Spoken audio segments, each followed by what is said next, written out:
अस्सलामु अलैकुम। तव्हां ॾिसी रहिया आहियो TN news.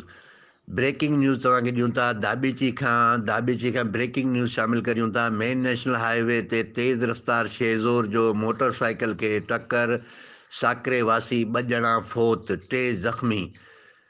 Main national highway ते तेज़ रफ़्तार शेज़ोर जो मोटरसाइकिल खे टक्कर, साकरो वासी 2 ॼणा फोत, 3 ज़ख़्मी।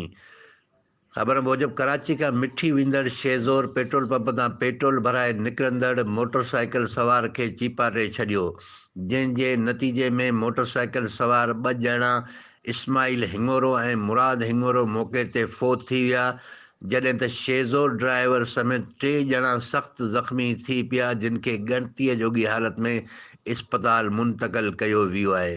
नाज़रीन, हिकु दफ़ो तव्हांखे ॿीहर ब्रेकिंग न्यूज़ ॿुधाईंदासीं। दाबेची मेन नेशनल हाईवे ते मज़दा शेज़ोर ऐं मोटरसाइकिल जो टक्कर, 2 ॼणा फोत, 3 ज़ख़्मी।